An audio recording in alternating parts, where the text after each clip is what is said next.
Hey everyone, welcome to Two Car Pros. My name is Ryan and today I'm going to show you how to put a USB port in your 2005 Ford F-150. This is kind of a continuation on the radio install I did quite a few years ago. I have a link down below to that in the description where I show you how to put a head unit in, make sure it's going to work, and that you can plug your modern smartphone into your little bit older truck. This is kind of taking that extra step a little bit further and making it so you can just plug it directly into the center console or anywhere you like using essentially a USB 3.0 extension that mounts anywhere you really want to put it. I chose to put it in my cigarette lighter because I don't really use it, and I have two power outlets in the truck anyway, so I'm okay with losing one. With all that out of the way, let's go ahead and jump in. So here we are again on the install for our Ford F-150 from 2005. As you can see, we've already installed our head unit, which is awesome. I have a link down below in the description to installing that in its home. But today's video is about installing a USB port, so we don't have this nice ugly wire just kind of protruding from the glove box, and it's kind of warping the glove box door, and I don't like it. It just doesn't look very nice. So today is all about putting in a USB port so it looks nice and clean. So on my truck in particular, it has two power outlets, one there and one there. That's technically the cigarette lighter. And honestly, I've had this truck for 6 years now or so, and I've never used either one of them. So I think I can afford to lose one of those, and I think I'm going to go with the cigarette lighter. That way, if I ever need to plug something in, I still can.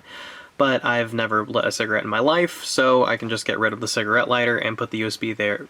And just put the USB port there, hopefully. Alternatively, if you wanted to keep that cigarette lighter, you could just drill a hole right about there, and it would do the same exact thing. Okay, so just like how we removed this trim piece when we put the radio in, we need to just be firm but gentle. I like to start right underneath here, and you want to pull as straight outward as you can. Take our body puller tool and just go around. Be very gentle. You don't want to mar any of this plastic. It'll look shoddy. Actually, I wish I had a thinner tool, but you gotta work with what you got sometimes.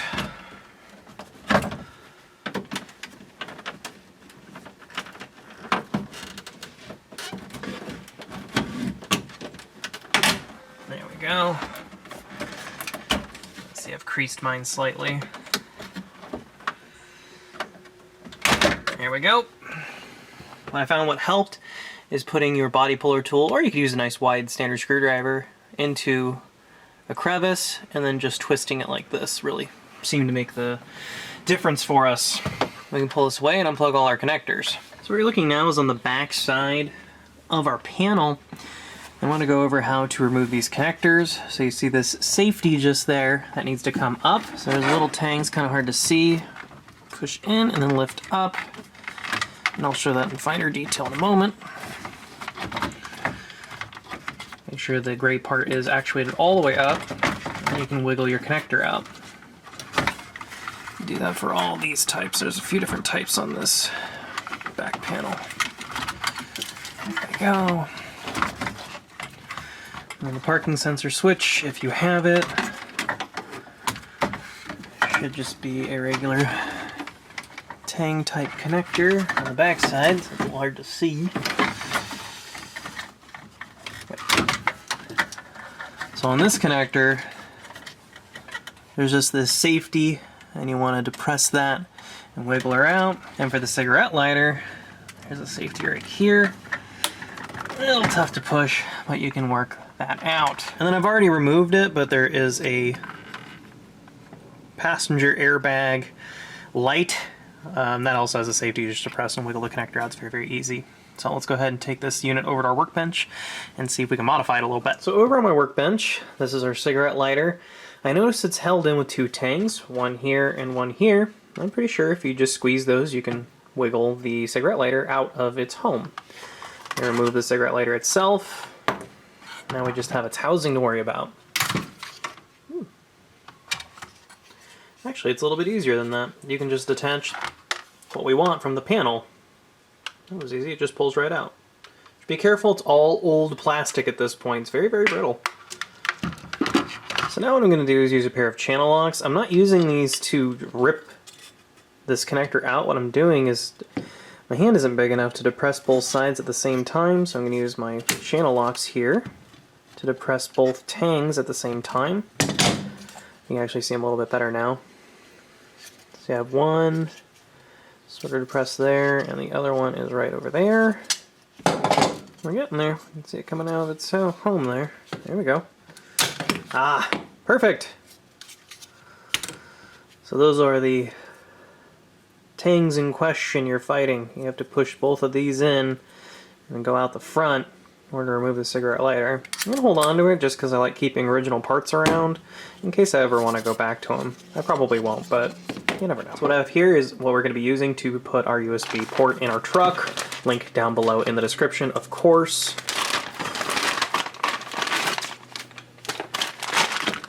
I actually use these in boats quite often, but I thought it'd work great for this application. See, normally you can mount it with one of these, so you can just, you know, do something like this, and then you can mount it on like a boat dash or something, and then you have a USB port, but and it does come with an included cap to keep moisture out. But since it's going in my truck, I don't think I'm going to need that. We can do a test fit though. Feed our USB 3.0 cable. And yes, it is unnecessarily USB 3.0, because why not? Now we can see how it lines up and fits. Ooh, nearly. Take a look on the back side, see what's fighting us. Okay, so it has this beveled edge that looks like it is just so darn close to fitting. But you see that little tang right there? It's a little timer for the cigarette lighter. And it looks like it's fighting us, so that thing's gotta go. So all I've done is take my box cutter and very carefully, because it'll build up pressure and then go right into your hand, so be very careful when you're slicing that off. The plastic's pretty weak. We want to make it look nice, you know? Have you seen truck prices? Can't afford a new truck. I want this one to last.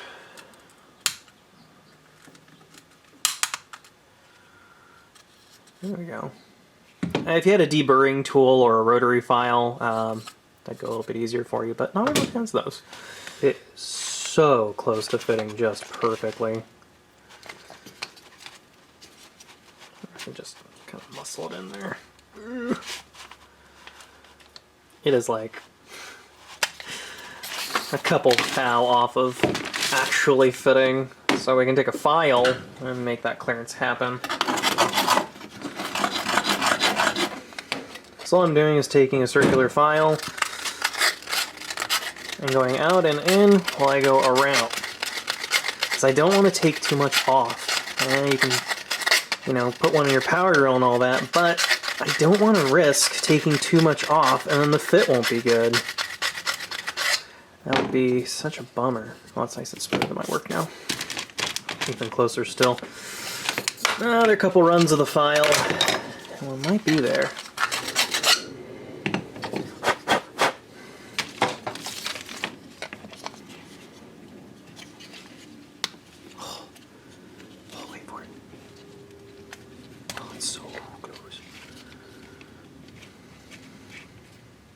Oh yeah.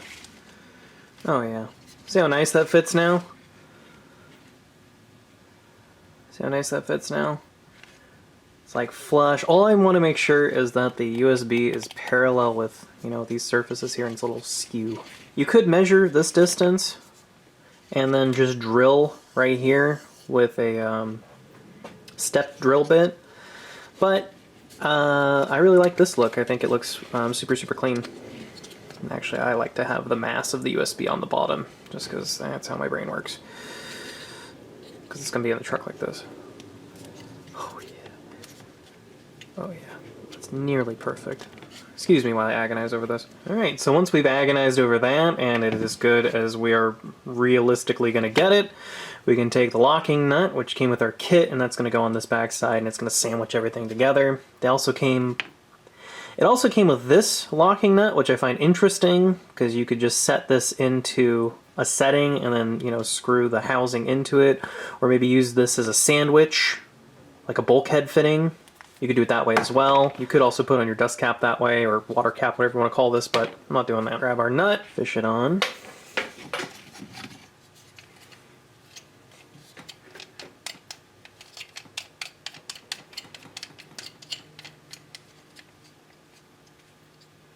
This doesn't have to be terribly tight. It's plastic holding on to other plastic, so, you know, I wouldn't even get a pair of pliers or anything. Would just do it by hand.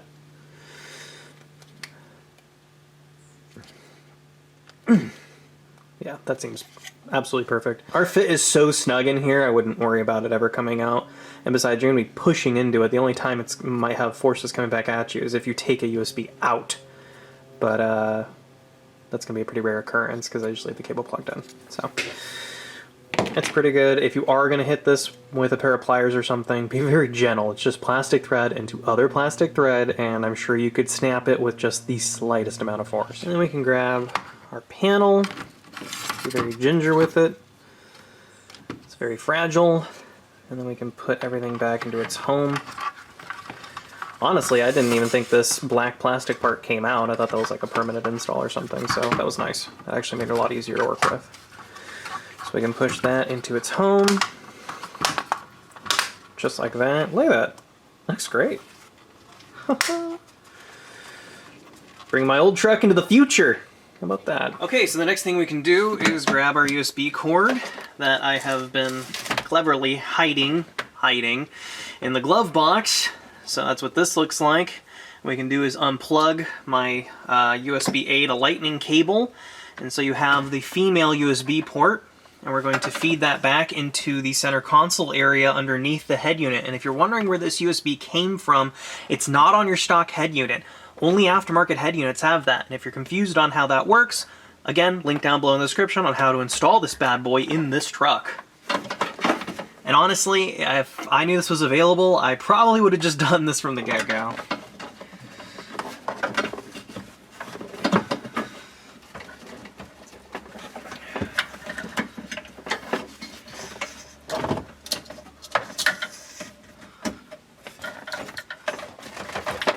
There we go. Now the glove box can go back to being a glove box instead of an outlet for my USB accessories. So, first things first, we're going to take our USB 3.0 from our connector and plug it into our head unit. So that's cool. That's working. And then we can plug in our HVAC controls and our backup light switch. And the only thing we're not plugging in is our cigarette lighter, which is this one. That can go away. So we can plug in this black connector. So you just push it in until it's in place and then move the gray arm down. Same thing with this gray connector. There we go. And then the green connector goes on the parking sensor switch. If equipped, it just presses on. And again, we don't need to plug in our cigarette lighter because we don't have one anymore. We still have that power outlet here if we need it though. Just be mindful of where you want this USB port to be. I've even seen people just drill it into the dash. I'm totally against that for the record. I've just seen it. Plug in our airbag passenger safety light. A little difficult to see for you, I do apologize, but there's not a lot of slack on this wire. It just plugs straight in. It's very easy. There we go, that's what it should look like. Nice gratifying snap when it's in. Very cool. I noticed too that this cable is actually pretty long. What you could do as well to make sure this never comes apart, actually this is a pretty snug fit, I'm okay with it, is put 2 zip ties around like this, and then 2 more zip ties linking them together. Usually I have like a piece of Velcro or something to hold these together, but I've never had a problem with them falling apart, but if you want to do the zip tie route, you totally can. So what we can do is take the slack from our port, and you can just kind of indiscriminately shove it back there. Just make sure it doesn't come apart while you're doing so, and you don't damage anything. So now what I'm going to do, before I put the fascia piece back, I'm going to put the truck in the ignition position. I'm not going to start the engine. Everything's all hooked up the way it would normally be. It's basically back together, except for this piece being in its home. I want to do this before I, finalize anything, so that way I don't have another chance of maybe breaking this already weakened faceplate.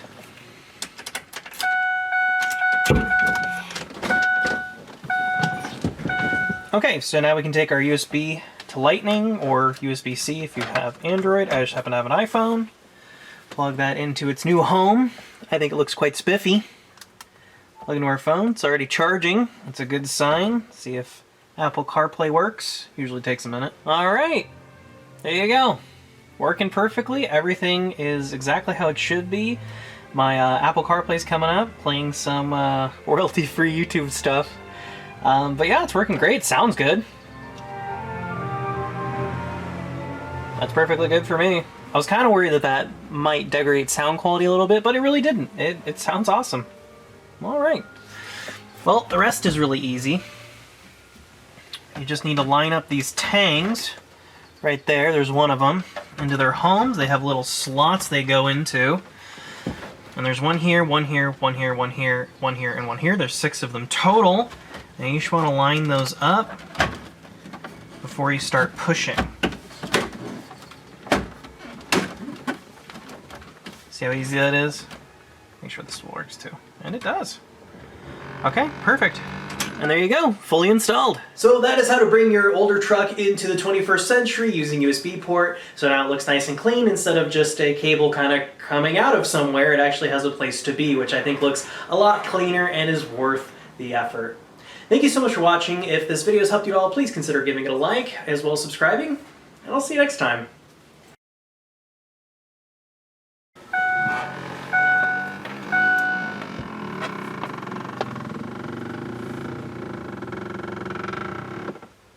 Very good.